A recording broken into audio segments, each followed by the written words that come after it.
Welcome to the podcast. We're going to be doing a podcast today on the profit engine tuning.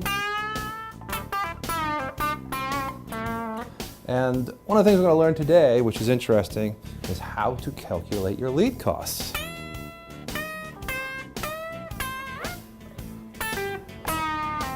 So why don't you stay tuned and we'll go through all the little details. We're going to have a very special live session of training on how we actually go through each little detail and make sure that we quantify and qualitize each individual Facebook and Google element. So stay tuned.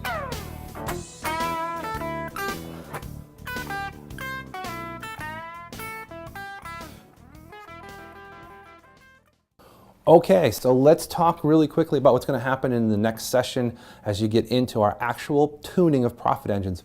What we're looking at is the profit engines tuning. We do this weekly, right? For all of our clients, we're actually weekly going through their numbers to get ad spends in Google and Facebook, especially if they have a lot of spend, down as close to as the lowest possible denominator that we can get for the most amount of clicks and conversions. So in this case, we're looking at an example. I'm just going to show you kind of an example, then we'll get into the meat of this.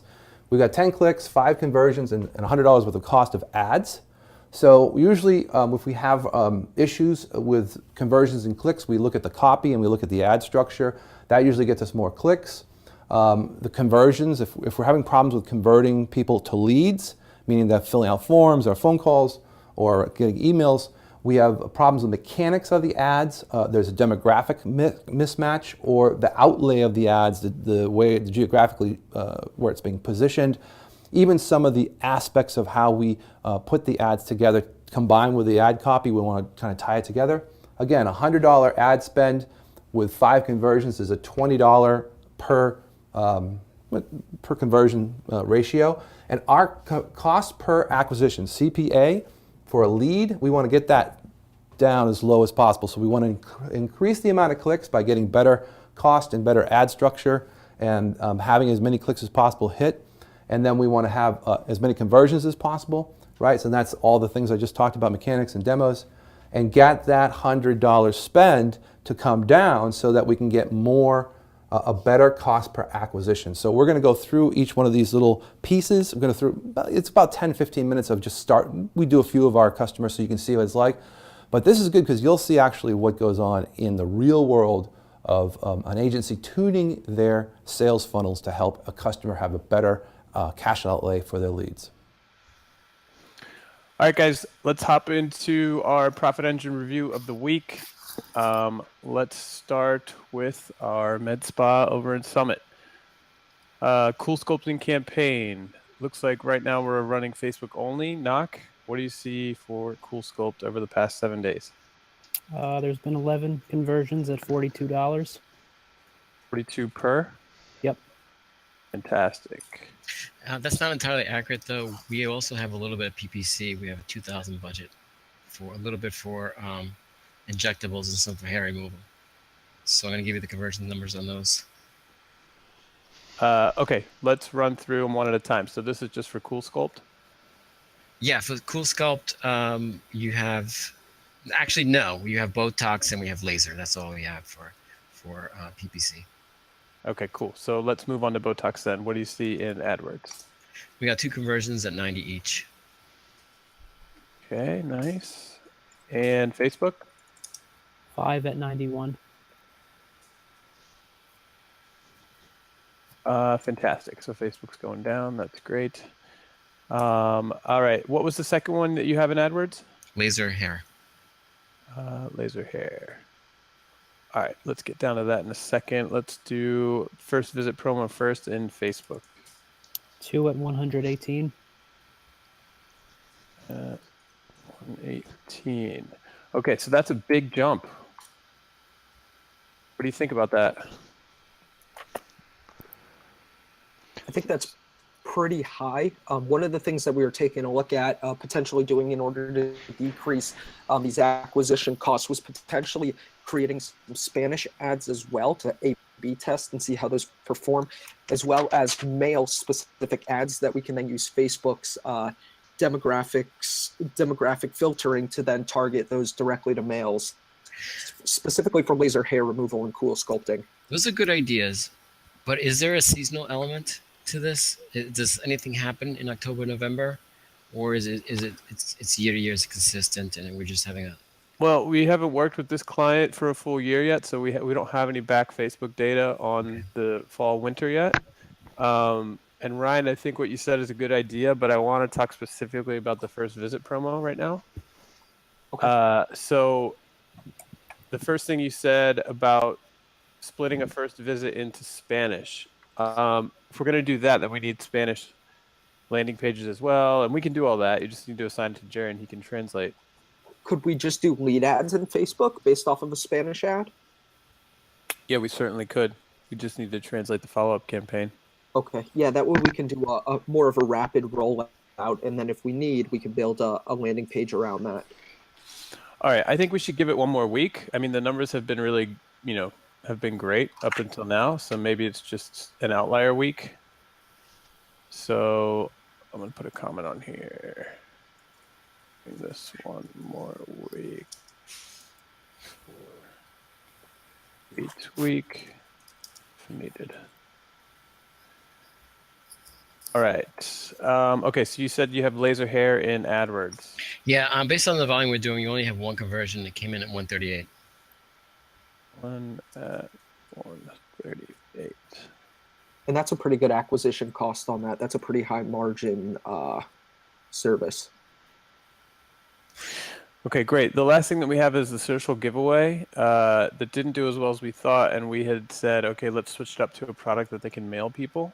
Did you want the numbers for the laser hair in Facebook? Oh, you have it in Facebook now too? Yeah. Great. What do you have?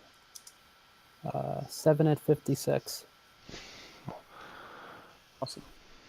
That's great. Really great. All right, Ryan, so any feedback about the social giveaway? Are we switching that up? Yeah, I talked to Sony about that. He's going to work on getting me over a product for that. He said he has some different things that we can try. I think we're going to scrap the one that we previously ran, just not send anything because it didn't perform up to par. But he's going to give us something moving forward to implement. Awesome. All right, so I'm just going to put a note. Ryan's still working on details.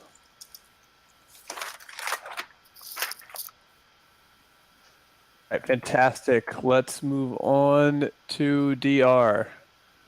Botox. We decided that Aqua's going to add more keywords to try to improve the AdWords side, which hasn't been performing very well. Any improvements there, Aqu? Or Mike?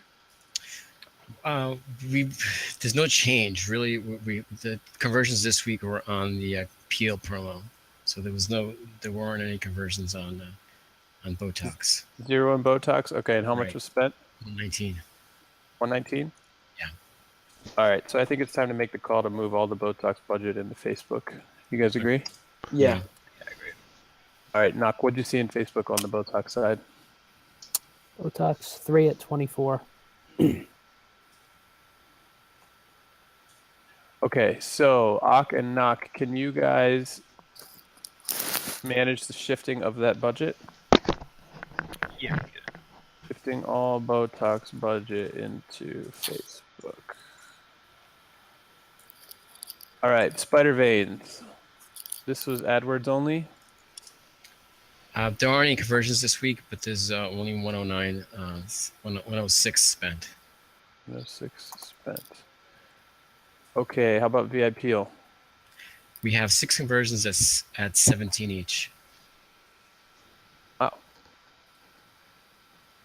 6 at 17 apiece. So that's a massive improvement. Was there anything done? I mean, what do you guys see on that?